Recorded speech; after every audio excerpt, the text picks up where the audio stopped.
Please welcome President and CEO Carnival Corporation Arnold Donald and co-founder and editor-in-chief of Skift, Jason Clampett.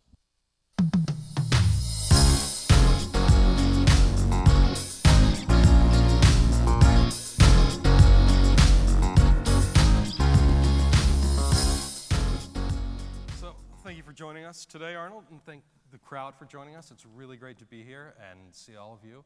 And I hope you enjoy it today. We're starting off with Mr. Donald, CEO of Carnival Corp, and we're going to talk a little bit about, for him, the other 98%. We had a nice interview last year around this time, and one of the things that stuck with me is I asked him about his competitors, and he said, "Well, my competitors aren't the cruise lines. My competitors are land-based activities, hotels, destinations, because only 2% of the population takes a cruise, 98% don't. So that's what I'm going after. And of that 2%, Carnival has half of that. So let's talk a bit about that, getting the other people on the ship.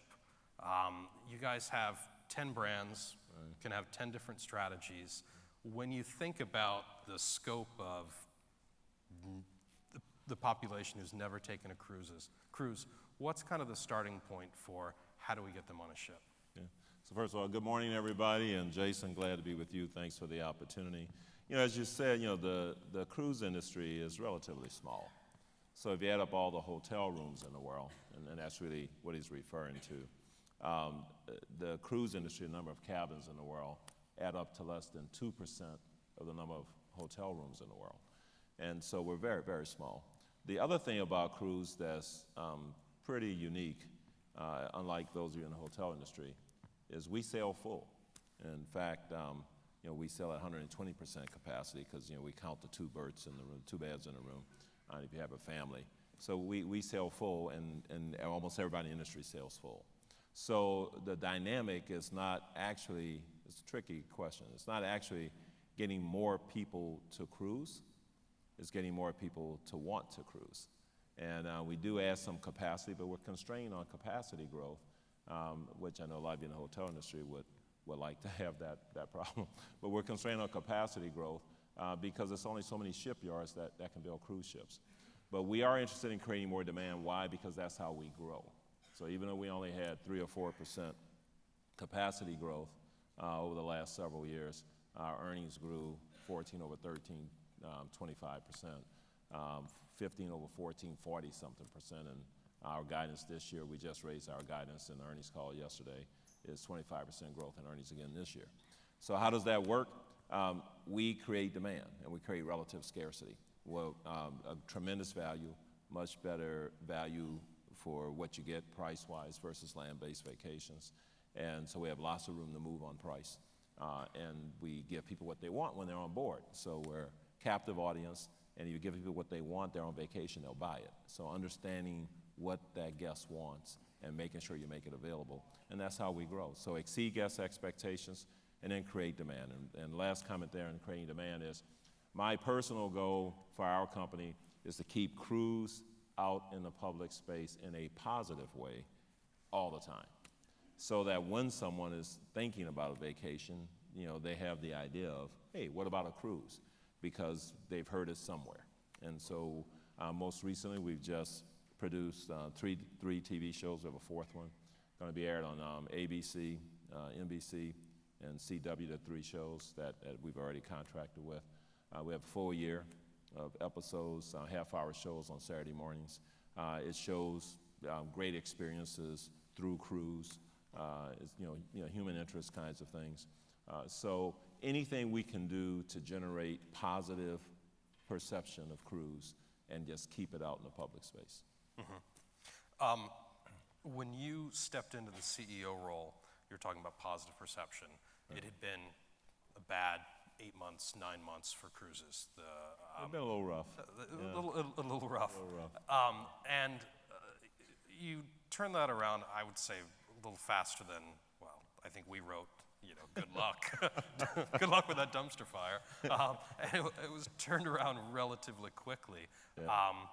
You know, what do you owe that quick pivot to being able to change the conversation so quickly? I think the most fundamental thing is that, you know, first of all, cruising is safe. And the second thing is that it's a great experience. And there are a lot of people who have cruised, small percent of the total population. But those that have cruised, I mean, they absolutely love it because it is a tremendous vacation experience. So the fundamentals were there. What we had to do was make certain that we brought the media in closer, showed them a lot more information so they could differentiate between what was real news and what wasn't. For example, to bring up some of the old stuff, the Triumph, you know, some people called it the poop cruise. It was on CNN for almost a week. The reality there was nobody was hurt, nobody was injured. The ship was not adrift at sea. It was being, you know, pulled by tugs. It was, you know, being brought to a port that would be easier for the guests to get home from a passport standpoint and other things. They weren't starving. There was food. You know, there was a little hallway where there was some stuff and water, but it wasn't. The ship wasn't flooded with, you know, sewage or anything like that. And people weren't eating Spam, you know, anything. So most of the guests on that ship, you know, wrote glowing notes back to the crew, you know, tell us about our crew and how things were handled and so on. They're all cruised. Again, the Triumph is that ship is now one of our highest rated NPS ships in the fleet, and so on. And so, but the public saw something very different than that. There were a few people who were understandably upset because their vacation was ruined. And I mean, I don't begrudge them that. And so they harped on that. And so now what we do is we just constantly bring the media in, show them the ships, have them experience things. And in that process, they kind of differentiate between, you know, what's real news and what's not, so that we don't get these unnecessary, you know, negative hits. Let's talk about the kind of segments of travelers.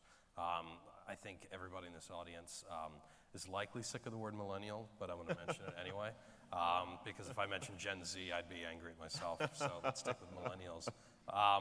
You know, the Skift team went on a cruise back in August on Fathom, one of the ships, and I think we were the youngest people on the ship. And when I'm one of the youngest people, you know, there's a challenge. What's when you think about the psychographics of potential audiences, when you're thinking about the new audiences, how do you think about their needs and desires and how a Carnival brand can start to meet those? So first of all, the good news is, you know, what we do, what I do, and what our team does now is we listen to our guests. And the beautiful thing about cruise is we have guests we have 10 different brands. We have guests from every, you know, generation, every perspective, and we listen very carefully to them. So we have a lot of millennials who already cruise with us. We have weddings, and you know, those are more millennials now who are getting married. You know, we have, you know, second and third marriages also on the cruise ships. But the bottom line is that people are seeking their own personal travel experience. You can over-index with a certain group in terms of particular likes or dislikes. But the real challenge for us is to give each individual the travel experience they're looking for. Now, you mentioned you were on Fathom, and you mentioned that you were the youngest on the ship and you went to Cuba. It's a little unusual for you to be the youngest on Fathom because a lot of times there are kids, children, and families. There were a few kids. Yeah. And so the point is we listen to all those different, and then we make sure we shape the brands. Because the brand, Cunard is one of our brands. It's the Queen Mary 2. It's classic, kind of movie-type cruising. We have Carnival, which is the fun ships, and they're all engineered around socialization. The entire ship, everything on that ship is to get everybody to engage together. So as people who want to be the life of the party or want to be around the life of the party, who want to socialize. We have Princess, it's our international brand, the Love Boat. And that's for people who really like to see kayak or, you know, ride the bicycles themselves versus being taken somewhere on a tour, and love destinations and love to renew themselves. So each brand is very different. And within that, every generation has different, millennials are all not exactly alike either. And at different points in time, people want different things. If the millennial or if you are traveling with your spouse, you want one experience. If you're traveling with your grandparents, you're looking for a different experience. You got to take care of their needs. If you're traveling with your college buddies and your wife's not there, that's a whole nother experience, right? And so all those are different experiences, but what you don't want to do, in my opinion, is try to make one cruise all of that, because then you have all these clashing communities. Instead, you define the brand, and the brands are relatively small in the number of people to carry. We have 80 million passenger cruise days a year, and about 11 million individual passengers. So it sounds like a big number, but when you spread it around the world, it's really not that big. And so the reality is we just focus on individual brand, find out what resonates with the guests who love that brand, and perfect that for that group of guests. And people will move across because of the situations, situational kind of circumstances, but their inner core, they have a preferred brand. In terms of marketing that, I think it was this year at the Super Bowl, or was it last year, the commercial that had all the ships and all the lines out there. But with 10 distinct brands, and you have these different groups, how do you choose which brand, the marketing message for each brand and the methods to do that? That part's really easy because the brands choose it. Yeah. So each brand, the brand's been around a while, so they have a defined personality. And the brand teams, develop I look at overall resource allocation, and then, we move people around. So one of the most dangerous things in marketing, you all know, is if the marketer designs it for themselves, because you have to design it for the guest, for the customer, not for yourself. So we make sure that discipline is in place. But the brands, develop their voice, and they develop exactly how they want to present that voice, to their targeted audience. And this, each brand really, we do spend a lot of time making certain the brands understand who they are. We did a collective, because we do have scale, market segmentation study, and then we have a huge database. We mine a lot of big data. We have over 30 million people in our database in North America. And so we mine that constantly with every experience they had on the ship, the surveys, and we do NPS scores and some research. So all that comes together, and then the brands, make their move. In terms of selling, cruises seem to be one of kind of the last bastions of where everybody says go through a travel agent, and I think that's a challenge for a generation of consumers that have learned to book travel all on their own, for their flights or for their hotels or things like that, and for exposing new products like your Fathom product or others to consumers, telling them a story. It seems to be not as effective as a method for selling that. How do you start selling a product in a different way, while at the same time working with trusted partners who've been delivering audiences to you for a long time? The travel partners are very important to us. A cruise is not a typical purchase. You're not buying a pair of shoes. You're not even buying a house. You're buying a real experience that involves other people, okay, and not just yourself. And so you want to understand a lot of stuff to make that the right experience for you. So right now, travel agents are critically important to help understand, their customer, to make certain they get them on the right experience. If we get them on the right experience, they're going to cruise for life. And they may not cruise every year, they may cruise multiple times a year, but they will be cruisers for life if we get them on the right experience. The worst thing that happens in our industry is when people get on the wrong ship for them, because then their expectations are not exceeded. And they may say, well, the cruise, it was all right. And then they tell all their friends who have never cruised, it was okay, but that doesn't motivate anybody to do anything. So we need them enthusiastically charged up about it. And if they go on the right cruise, they will be. So, for us, it's really critically important that the travel professional, we try to equip them, understand the differentiation in the brands, and then they understand their customer. In terms of new techniques, we're playing with everything. Virtual reality, obviously is to help people experience a cruise. We've got to get past the stage it's at now, where most of the things you'll see in virtual reality delivery for us is people looking at things, looking at the ship as opposed to feeling and immersing in the experience. And so we've got to take that to another level. We're working on that right now. And then we have some breakthrough stuff we're working on. I built an innovation center. So I stole John Pageant. He was the guest experience lead at Disney. He did the Fast Pass and the wristbands and all that. So we built an innovation center, and we have some stuff coming that we think ultimately will transform travel, because it really makes travel like your phone. Your phone is very personalized, has your apps on it, your case, your screensavers is yours. It's very, very individualized. And in the end, that's what people want in travel too. And so you have to be able to do it in a seamless way, and we think we're on the leading edge of pulling that off. Do you see a point where, because the answer about cruises being a very kind of unique kind of product that you sell, I hear a lot at the same time, family vacation is quite complex and there's a lot of moving parts, and people manage to piece it together with a smartphone. Is there anything compelling out there on the horizon beyond the agent that you've seen that people are adapting as, hey, I'm going to get on the boat with my iPhone or tablet? Again, I think we'll have tools for the agents, and we'll have tools that people can go direct online to use. But again, we've got to, we have to curate those things in a way where they really work. Yeah. Because today, it's difficult. You have so many decisions to make. It's not just the cabin. It's not just dining. It's not just shore excursions. It's not just destinations. It's not just, and it keeps going on with not just. Right. And so there's so many decisions to make. And if you haven't cruised before, you have no frame of reference. And you can read stuff, and you can look at, you all know, you look at pictures, it's not the same thing as being there. And you can read things, but it's not the same as having experienced it. So it can be done. You'd have to spend a lot of hours to do it, when you could easily go to a travel agent who can, condense, because time is the most scarce resource we all have, right.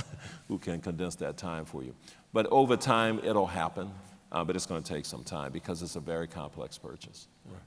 So when we talk about new psychographics and consumer brands, consumer groups, let's also talk a bit about China, which you guys have made a pretty big bet on, and a lot of cruise companies have made a bet on, and it doesn't seem as if analysts out there are giving people credit for it. Right.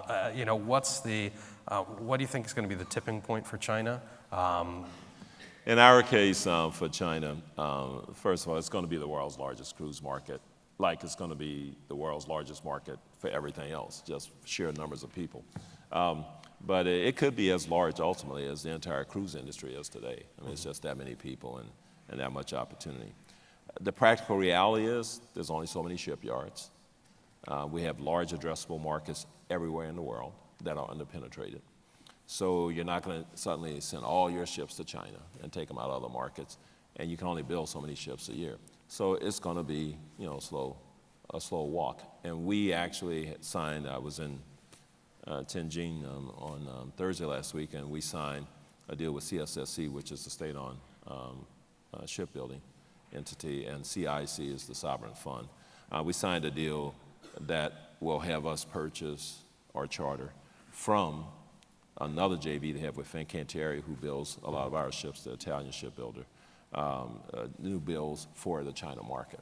So the yards in China will eventually get into shipbuilding, but the first ones will be probably 2022, right. That kind of time frame. So the key for China is simply this. Right now, today, the distribution system controls, because you have to get a visa to be able to travel, and a lot of the state-owned distribution have the right for the visa issuing. You have to go through them. So today we have a B2B business there. So we sell to distributors. Those distributors either then sell direct to Chinese consumers, or they go through sub-agents, sub-distributors. But it's a B2B business. We don't have clear line of sight on the end pricing. We just know the price we set. And then, of course, it's negotiation time, because it's right. China. Right. So they'll come back and say, oh, we had a terrible year and it was awful and I couldn't make any money and you need to give me some relief and so on. And so, we do the best we can to triangulate data, and we're getting better at it. But it's an embryonic market. Yeah. We're teeny tiny today. And the analysts, in my opinion, have overreacted. They see any little hiccup in China and they, oh my gosh, there's going to be all this new capacity in 19 and 20. And if it can't go to China, it's going to flood the rest of the market. It's going to be the tipping scale, drive yields down, and that's the image they have for 19, 20, and 21. And the reality is we're going to grow, 26% next year in China. The industry is going to grow 30-something%. That 26% growth is one ship. We have 103 ships around the world. So the frank reality of this is if we had to move a ship or two temporarily while the market adjusted, we can readily absorb it. It's not that big a deal, and so can, the other cruise companies. Yeah. So, but that's the issue there. What's going to get China there ultimately is having enough ships and having a distribution system. They're learning to sell cruise. They've never sold cruise. That understands, how to present cruise and how to sell it and how to connect the pent-up demand that exists in China, with the capacity that's there. Let's talk about a different communist country. Let's talk a little bit about Cuba. Much smaller in terms of market than China, but much closer to home. Much closer to home, and something with a lot of interest where you guys have a bit of a built-up advantage because you don't have to wait for a hotel to be built or to be converted. You just pull your hotel into the port every night. You've only been operating there through the Fathom brand for 4 months, 5 months now? Yeah, since May. Since May. What are the initial learnings, and how is that affecting how the product develops in the short term and then long term? I mean, obviously Cuba's a fascinating place, and it was very important for us, and we're humbled that we were the first ones to get approval to sail there. And I mean, you've been there, as you understand, and so it's just magical. And I think it's driven, because so many Americans, have roots or directly or from Cuba even, and have loved ones who are, and then the Cubans, have family in the U.S. So it's it's really a human spirit thing going on that's pretty phenomenal. And we were very privileged that when Cuba changed the long-standing practice, they had that no Cuban, wherever they lived in the world, could come or go by sea to Cuba. Whether they were in Cuba or lived anywhere else in the world, they couldn't come or go by sea. And they changed that practice based on initiation from us. And they named us, when they made their announcement to the people of Cuba, they actually referred to Carnival Corporation in their announcement to the Cuban people. So it was a big moment for the corporation. Having said all that, the best way certainly to go to Cuba now is Fathom is the best way. Why? First of all, you're going to see vistas you're just not going to see any other way. And so just the visual presentation is awesome. Secondly, you do have the comfort and reliability of the hotel aspect of it. You can still experience things land, shoreside. But you have that comfort. You don't have to unpack, you don't have to worry about, and it's just far more cost effective if you want to see more of Cuba than just a day or two in Havana. And so we go to Havana, as you know, Cienfuegos and Santiago de Cuba. And so if you want to see more of the country and get more immersed in it, it's absolutely the way to go. Cuba will refresh the Caribbean ultimately, both whether it's ultimately with new hotels, and all of which eventually will happen, and additional cruise lines, more of our lines and other lines going, because a lot of people have been in the Caribbean a lot. Many want to go back, but some say, well, I've been there and done that. Well, Cuba makes it new again, and you'll stop in Cuba and then go somewhere else too. So it'll actually be great for the Caribbean. Beyond that, Cuba's being very considered in how they do things, which you can understand. They're an island, right, and an island nation. And so they're not going to suddenly open the floodgates and have millions of people, just running amok in their country. That's not going to happen. They want to make certain that the experiences people have are great, and they have pride. And so they're going to take their time developing the infrastructure. They're going to take their time in terms of pace and how many people are going to be able to visit. And that's not a prediction, it's just observing what's happening. They are taking their time, they are pacing. And to me, it's understandable. But we're there for the long haul. In a few years' time, many more U.S. citizens will have the opportunity to experience, and it's a great experience as you can self-witness.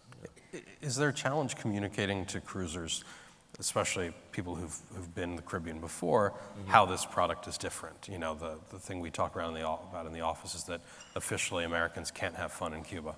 And that makes the challenge of having any more than 700 people arriving, because you have to put them all into vans, they have to have official minders, and, you know, don't hit the beach with the daiquiri yet. Yeah, so the way the rules work for real is this. You know, you have to at least self-certify that you follow the 12 rules or 12 ways you can travel to Cuba as authorized by the United States.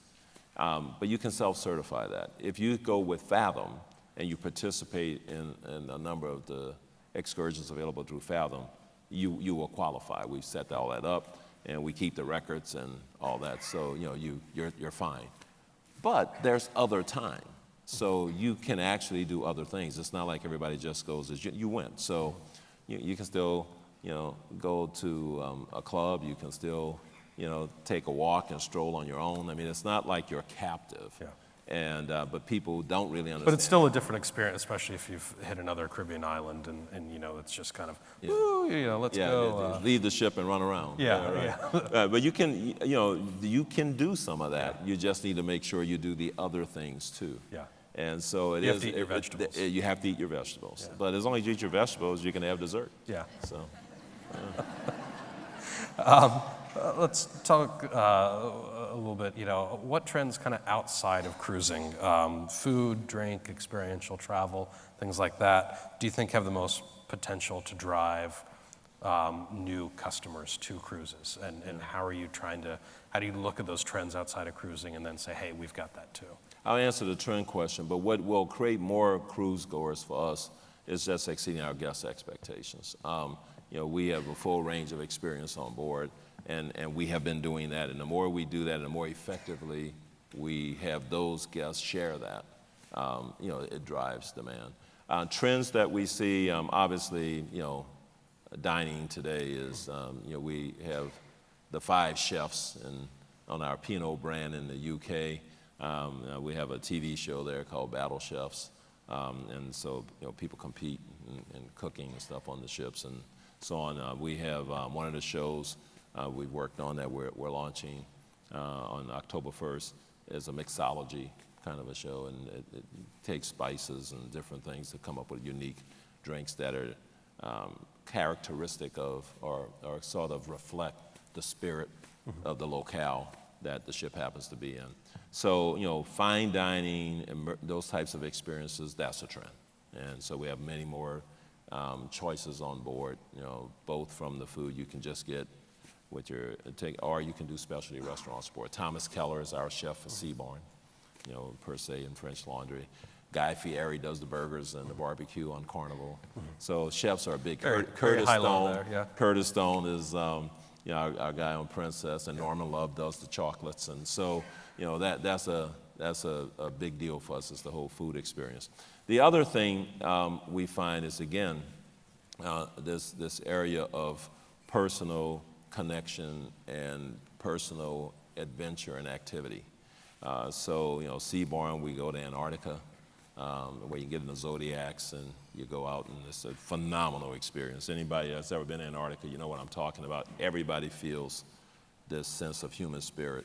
It's like going on safari and catching a migration in Kenya. I mean, you no matter who you are, what your background, gender, age, doesn't matter. You feel this human spirit connection thing. So it's a tremendous experience. But we find that people are looking more for deeper experiences. And you still have people who just want to go and, you know, have a good time and relax, either be pampered and relax, or they want to go and party and have a great time too.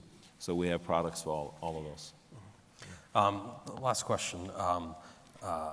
One of your rivals debuted. We have no rivals. Yeah, one of your contemporaries. One of your contemporaries. We don't have rivals either. It's good. Released an ad last night after the debates. Yeah, the celebrity with a celebrity ad, which didn't come out in favor of a candidate, but the picture they painted of the world, and one that we hear painted of the world at travel conferences all over, is one without borders, one without fear, which is interesting. It was a very oddly a charged political message, even though it wasn't political. As you think about the times ahead for the travel industry, what kind of gives you inspiration, kind of in a similar way to the ad, and kind of what gives you worries right now? You know, inspiration is the experience we had with Cuba. You know, that first sailing to Cuba, where Cubans were lined up and down the banks as we came into port. They waited and greeted all the hundreds and hundreds of Cubans waiting just to hug and kiss the guests as they got off. The first couple off the ship I made sure was my general counsel, Arnie Perez, and his wife, Carmen. You know, they were both native Cubans, and so it was they were the first people to come by sea to Cuba. I made sure they got off first, and it was such an emotional thing, and why is that important? It brings us together. You know, what was the essence for me in the world and the essence of travel is you discover how alike you are, no matter how different the place you go. And in discovering that, you learn to celebrate the differences rather than to fear them or to avoid them. And so you realize the common things we all have, and it causes you to relax, and then you can really appreciate and celebrate the differences. And that's what travel does, from way back, you know, and that's what it creates. And that's what we're in. We're in the travel business, and we're in the business of helping bring people together. And that's the most powerful thing we can do. And you know, we make money at it. We have fun doing it. You know, it's very rewarding. But in the end, it's about the human spirit and bringing people closer. And so that's why I see the challenges in the world today. I was at the dedication this past weekend of the African American Museum in Washington, D.C., and I would encourage everybody to go there. You know, I don't know if you read anything about it, but I think the president characterized it well. You know, it's not a pity thing. It's not you did this group of people so wrong. You know, it's not any of that kind of stuff. What it is it's the story of America. It's an American history story. And if you start in the basement of that museum, and when people were first being taken from their homes and separated from their families in Africa and brought to the Caribbean and the U.S., and you rise up each floor, and eventually it gets lighter and lighter, and you end up seeing all the great celebration things, the music, all that stuff. But being there, the experience was people coming together, you know, and it's, you know, we're all on the same planet. You know, we're all different, but we're all human beings and all have human spirit. And in the end, the most fundamental things are still there for everybody, you know, family, love, you know, aspiration, all those basic core things. And so I would strongly encourage you to go to that museum, not so much to learn about African American history, that'll happen in it, but to learn about American history and to feel the sense of connection. And that's, to me, what it is. And, you know, I have on the more immediate social issues, I have two nephews who are police officers. My brother was a retired homicide detective from Washington, D.C., and one of his sons is a captain of the D.C. police force, another one is on the force. And I have a son I adopted who is mentally ill. And whenever he took walks in our neighborhood, neighbors would always, they didn't know him. I mean, they knew him, but we had 3-acre land. You can't see who it is. And so they see somebody walking, so they call the cops. So every time he took a walk, you know, the cops would come. I made sure when we moved there, we introduced him to the police. So he's mentally ill, blah, blah, blah. And if you ever see him, you know, and so on. And so they were very kind. You know, they left baseball cards in the mailbox for him when he was younger and all that. And they would always greet him and say, hey, you okay, Zach? You all right? You know, but he was furious. Like, why when I take a walk, the cops come when other kids in the neighborhood don't? So I've got both. You know, I'm worried that some new police officer who doesn't know could trigger my son, who's mentally ill. If you approach him the wrong way, it'll go bad really fast, okay? Could trigger him, and it could be an incident that we'd all regret. But I also don't want my nephews hesitating when their life is at risk. That's the real world. And so what we have to do is always look at all sides and then put the proper training, the proper, you know, community connection, all that stuff in place.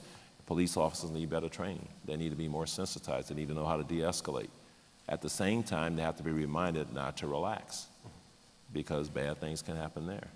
And then, parents like us have to be reminded, hey, look, make sure your child, the best you can do, but make sure everybody knows them, so on and so forth. Tell them everything you can about them to help de-escalate and so on. And that's what we have to do. And we have to have more community, police enforcement, that kind of. So those are real issues, but it's real on all sides. And that's the real world. In our business, and I'll shut up, but in our business, every year, the analysts are worried about things. They're worried about geopolitical tensions. Now it's Zika. They're worried about Zika. Before it was MERS, before that Ebola, before, they're worried about overcapacity in different markets. That stuff happens every year. Every year. Geopolitical tensions, every year. Disease states, every year it happens, okay? Our job is to deliver for our shareholders in that environment. So none of those are excuses to us for anything. It's expected. If it doesn't happen, we'll do even better. But we got to deliver double-digit return on invested capital for our shareholders, okay, in that environment, because that environment exists. And we have to plan around it and manage around it. And we have a little advantage versus some of you, because we can move our assets. It's kind of hard to pick up your hotel and go somewhere else, But we can move our assets, and so we have an advantage that way. But that's just what it is. And so our world is what it is, and we have to learn to work together to move it to where we want it to be. It's an excellent note to end it on. Thank you. Thank you for coming. Thank you.